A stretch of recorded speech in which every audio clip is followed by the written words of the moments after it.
Olá, irmãos e irmãs, graça e paz, tudo bem? Tudo bom? Como vai você? Como você está? Como é que está a vida? Iniciamos esse nosso estudo bíblico especial, porque nós estamos num mês especial, nós estamos no mês de campanha missionária, e é por isso que eu vim com a camisa aqui da Espanha, do nosso projeto da Espanha, dos embaixadores, do futebol, do Samuel, que está lá com a Ellie, com o Fernando e a Priscila, abençoando aquelas pessoas de lá através do futebol e também com as células que eles fazem. Então é por isso que eu vim caracterizado para incentivar você a se envolver nessa nossa campanha de cuidar uns dos outros, nesse projeto onde a gente tem dois alvos. O alvo de adotar 100 crianças, cuidar de 100 crianças lá de Afuá e levantar $20 mil nesse mês para poder abençoar os outros projetos missionários que não é o projeto de Afuá. Então, todo domingo você vai ser incentivado a orar, a entender o que é missão e também a contribuir. Então, se envolva nesse projeto, seja participante também financeiramente, porque assim como nós somos família, somos igreja, cada um tem uma porção de participação nos projetos que Deus coloca no nosso coração. Então nós estamos na semana 25 do nosso circuito bíblico e eu quero conversar hoje com você sobre uma pátria melhor. Dá uma olhada nesse texto de Hebreus 11 para você e eu descobrirmos que, dependendo da maneira como você vive a vida, você diz de qual pátria você pertence. Da maneira como você se comporta aqui, você mostra onde está a ênfase do seu coração e no que você espera ou do que você espera para a sua própria vida. Se você ficar comigo nos próximos minutos, você vai ter respostas de qual é a sua pátria. Se essa é a pátria que você está vivendo hoje, é a pátria amada, ou se é a que há de vir, que é a sua pátria. Então vamos orar pedindo ao Senhor que derrame sobre nós a unção dEle, o poder dEle, e que Ele fale com a gente de maneira muito especial. Deus, eu te agradeço pela oportunidade que o Senhor nos dá de falarmos com o Senhor. Obrigado pela liberdade que temos de nos expressarmos livremente com Deus que rasgou o véu de alto a baixo para que a gente pudesse ter livre acesso. Livre acesso à sua presença. Nós agora fomos reconectados com a pessoa de Deus por causa do sacrifício de Jesus. Obrigado por isso, Pai. Nós adoramos o Teu nome, exaltamos quem o Senhor é e te agradecemos por todos os benefícios que o Senhor tem feito, por todas as maravilhas que o Senhor tem derramado sobre nós, por tudo que o Senhor é. Louvado seja e engrandecido seja o Teu santo nome. De maneira muito especial, fala com a gente hoje, que a gente compreenda aquilo que é do céu e que o Senhor nos transforme a cada dia, em nome de Jesus. Amém. Antes de ler o texto de Hebreus capítulo 11, a partir do versículo 13, vamos dar uma olhada em como está o mundo hoje. Se você mora nos Estados Unidos, você nunca viu um preço de combustível tão alto como você está vendo agora. Na verdade, uma inflação altíssima, uma inflação nesses quase 8 anos que eu vivo aqui, eu nunca vi uma inflação assim. O preço do combustível mudando no mesmo dia pelo menos uma vez, ou às vezes 2 vezes, mudando. De um dia para o outro, sem dúvida, o preço altera. A falta de material para você comprar, não só em mercado, mas também a falta de material para você. Se você é da construção ou é construtor, você está vendo que está faltando material também, ou o preço dos materiais estão caríssimos, absurdos. Nós estamos no meio de uma guerra. E sim, estamos. Sim, os Estados Unidos também está. O mundo vê uma guerra que não é do seu país. Na verdade, os que não são russos e ucranianos estão vivenciando uma guerra não só como espectadores, mas estão sendo afetados por sanções, estão sendo afetados pelos jogos políticos. O mundo inteiro não só assiste uma guerra e sofre junto com os que sofrem, mas o mundo inteiro é penalizado pela maldade das pessoas, pelos jogos de interesse, pelos jogos de poder, pelos jogos por riqueza, pelos jogos de poderio. Meus irmãos, está um caos o mundo. Não só crianças, mulheres e adultos, senhoras e senhores que estão sofrendo na Ucrânia, mas o mundo está sofrendo, eles diretamente, porque estão sendo atacados, bombardeados, mortos, perseguidos, maltratados, corredores humanitários que não funcionam. O mundo está um caos. O mundo está sofrendo. Se você for fundo nas notícias e se você for fundo nas coisas que estão acontecendo ao nosso redor, é de desesperar o que está acontecendo. Então, se você olha para a realidade daqui, se você olha para o mundo hoje, o que você vê é caos. E aí, se você tem um mínimo de sensibilidade e você vai afundando nesse lugar de informação e de guerra sobre guerra e todo dia notícias de guerra, como era lá no início do Covid, lembra? Todo dia que você buscava informações, a quantidade de mortes e tal, pelo menos a mim me causava muito mal, assim como ficar assistindo demais as notícias ou todas as notícias de guerra me fazem muito mal. Então, se você for muito fundo, você pode entrar num desespero profundo, porque o mundo é mau. O mundo que a gente conhece está sangrando, está sofrendo, está doído demais. E aí? O que fazer, gente? O que fazer diante do caos? O que fazer diante de um mundo caído? Qual é a resposta que nós damos a esse mundo? Como agimos, como reagimos no caos que está estabelecido? Vamos comigo aí, então, em Hebreus capítulo 11, a partir do versículo 13 até o 16. Vamos ler juntos aí, se você puder abrir a sua Bíblia, por favor. Está dizendo o seguinte, aqui a gente está, capítulo 11 de Hebreus, nós estamos nos heróis da fé. Nós estamos, capítulo de Hebreus, o Hebreus ele está falando bastante sobre Jesus ser superior à antiga aliança, Jesus ser superior a Moisés, Jesus ser superior a tudo que o judaísmo entendia como fundamento imprescindível para a permanência da sua fé. O autor aqui está dizendo que Jesus é superior a tudo. Jesus é superior como sacerdote, Jesus é superior a Moisés, Jesus é superior ao pecado, Jesus é superior a tudo. E aí chega no capítulo 11, ele começa a listar uma série de homens e mulheres que foram excepcionais na sua fé. Foram verdadeiros guerreiros da fé. Foram heróis da fé. Eles foram pessoas que permaneceram apesar de. Eles perseveraram apesar de.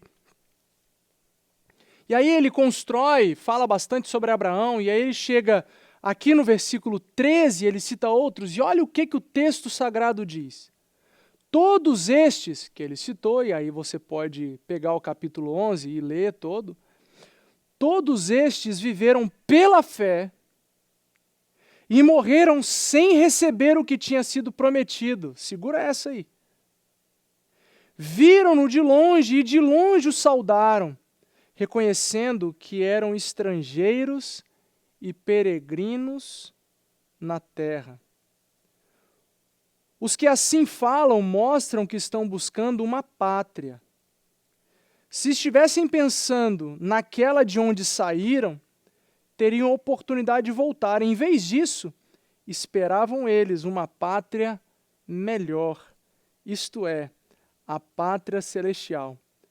Por essa razão, Deus não se envergonha de ser chamado Deus deles e lhes preparou uma cidade. Aí você pula lá comigo, lá para o versículo 38 e 39 ainda do capítulo 11, vai. O mundo não era digno deles aí porque ele continua citando outros heróis, outras pessoas relevantes na Bíblia que permaneceram em fé. Ele cita Raabe, ele cita Davi, ele cita os profetas, ele cita uma galera. Muita gente que foi perseguida, maltratada, jogada de lado, cortada ao meio. Cortada ao meio, está no texto bíblico. Gente que sofreu em fé, gente que, porque queria uma glória maior, presos, não negaram a Deus e foram mortos pela esperança do que há de vir. E aí chega no versículo 38, olha o que o autor fala sobre essas pessoas. O mundo não era digno deles. O mundo não era digno desses homens e mulheres que perseveraram na fé. Estes vagaram pelos desertos e montes, pelas cavernas e grutas. 39. Todos estes receberam bom testemunho por meio da fé. No entanto, nenhum deles recebeu o que havia sido prometido. Falando de uma pátria melhor, eu quero chamar a sua atenção sobre vários aspectos do que esperamos. Primeiro, a minha pergunta para você, e a gente vai chegar nesse lugar da pátria, é o que é fé? O que é fé? Como que você compreende fé?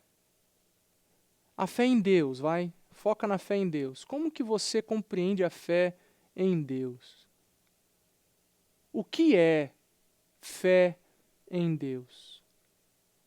Hebreus 11, ele vai falar para a gente, no capítulo 11, no versículo 1. E aí eu vou ler rapidinho, só para a gente pegar o contexto.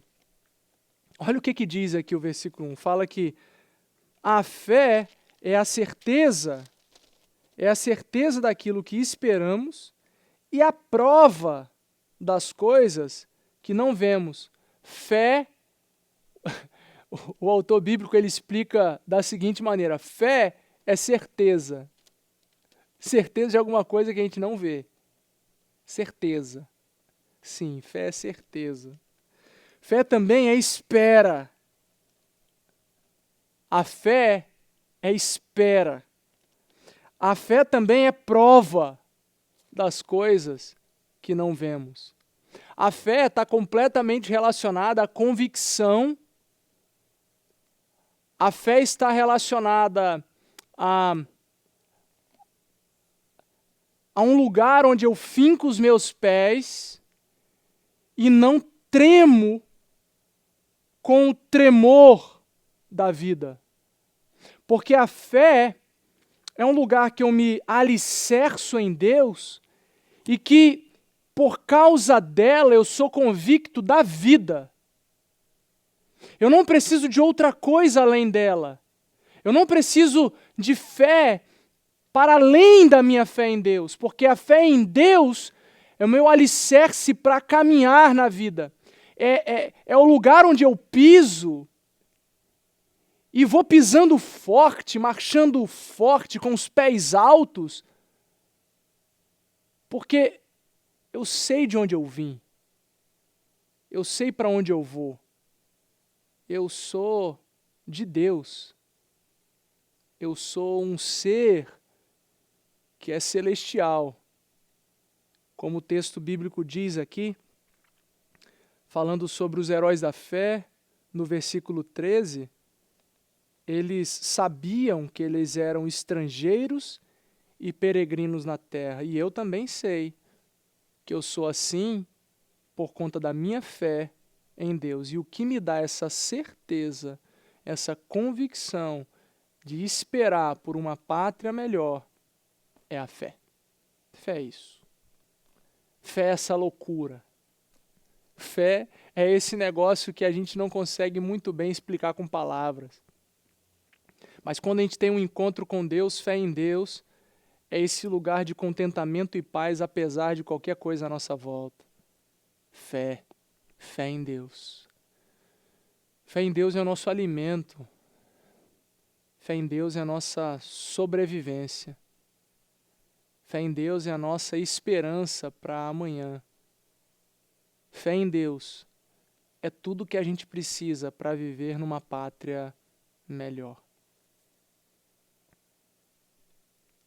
A fé que você tem em Deus e a fé que eu tenho em Deus faz o que com a gente?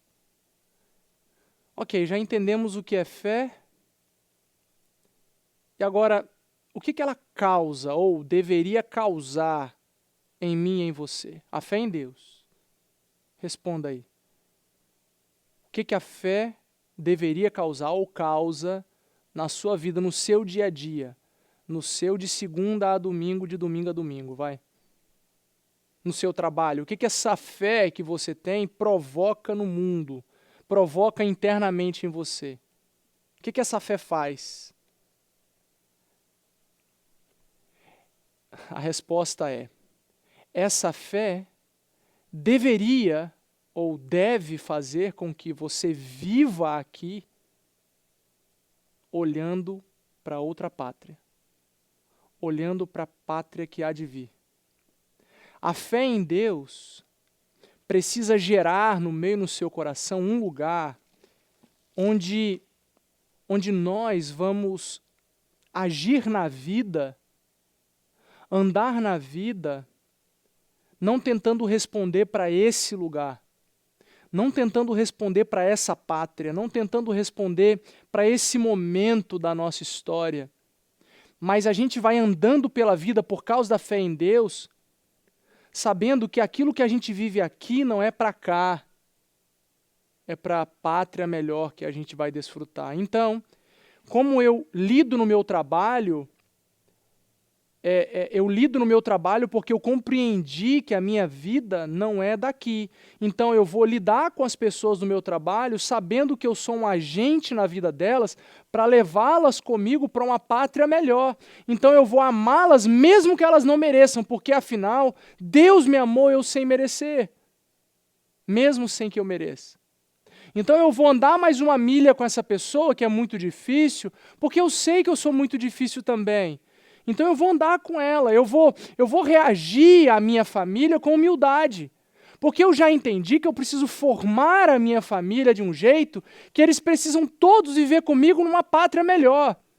Eu vou agir diante da sociedade que está caótica, onde eu tenho direitos e deveres, um negócio onde cada um compra e vende, faz negócio. Eu vou fazer negócio, eu vou viver com as pessoas, com os meus vizinhos, na convicção de que eu não sou daqui, então eu preciso criar ambientes onde eu leve as pessoas junto comigo para uma pátria melhor.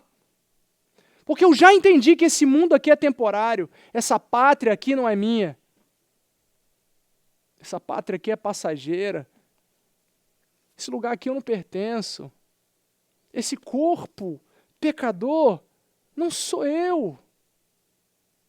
Eu sou aquele que Deus me desenhou, sabe? Eu sou aquele à imagem e semelhança de Deus, criado para a glória de Deus. E esse ser em mim convertido conflita com a minha carne que quer pecar. Então eu não sou daqui. Eu sou de uma pátria melhor. Eu sou de um lugar melhor. E eu ajo na vida, eu vivo a vida com essa mentalidade, essa convicção, essa espera. A fé em Deus provoca em nós um desejo pela espera da pátria melhor. A fé em Deus me dá certeza de que Ele está vindo, que Jesus está voltando e que voltando me levará com Ele para uma pátria, uma pátria que Ele mesmo construiu desde antes da fundação do mundo. A fé em Deus nos faz esperar por essa pátria. E toda vez que a gente age na vida desse jeito, olha o que diz o versículo 16. Em vez disso, esperaram estes heróis. Esperaram eles uma pátria melhor, isso é, a pátria celestial. Por essa razão, Deus não se envergonha de ser chamado o Deus deles. Quem tem fé em Deus vive na vida esperando essa pátria e agindo como se não fosse daqui, mas sendo de lá. Como ser celestial, provoca o céu nas pessoas. E essas pessoas que vivem assim, e eu tomara que você esteja entre elas, essas pessoas que vivem assim, Deus fala assim, uau, como eu me orgulho quando as pessoas dizem que, olha, aquele ali é de Deus. Como eu me orgulho de falar, quando eu ouço falar de você que você é um homem de Deus, uma mulher de Deus. Eu me orgulho de você. Orgulho, entenda bem, né? Deus não pode se orgulhar, mas para a gente entender. Eu tenho uma alegria de ser o seu Deus. Porque foi para isso que eu te desenhei, você está cumprindo bem o seu papel. Você viu o texto aqui? Deus não se envergonha de ser chamado o Deus deles. Isso quer dizer que se Deus não se envergonha desses, talvez, de alguns outros, ele tenha vergonha. Alguns outros que dizem do que querem dizer e qualquer coisa que querem dizer, que na verdade não vivem como se fossem dessa pátria aqui e não da pátria melhor. O texto fala que Deus, esse Deus que não se envergonha desses, preparou uma cidade para essas pessoas. Existe um lugar melhor do que esse. Existe um lugar melhor do que essa pátria que você vive. Existe um lugar melhor que não tem guerra, rumores de guerra. Não tem raiva, não tem briga, não tem desigualdade, não tem sofrimento. Existe um lugar melhor. E esse lugar melhor foi preparado para mim e para você. Se você e eu entendermos isso, nós vamos compreender o que é fé em Deus e compreendendo o que é a fé em Deus, vamos viver com essa fé prática no nosso dia a dia. Viva, meu irmão, praticamente, minha irmã, como se você fosse de fato reservado para uma pátria melhor. E vamos levar todo mundo para o céu, começando agora a apresentar o céu para as pessoas. Que a gente se encontre lá, começando aqui, no nome de Jesus. Que o Senhor te abençoe, que o Senhor te guarde, te proteja e que te faça viver praticamente, olhando para a pátria celestial. Uma pátria muito melhor do que essa caótica que a gente está vivendo. No nome de Jesus, que o Senhor te guarde, te proteja e que sejamos todos aprovados por Deus e nos encontremos nessa cidade. Um beijo grande, fica com Deus e até a próxima. Tchau, tchau.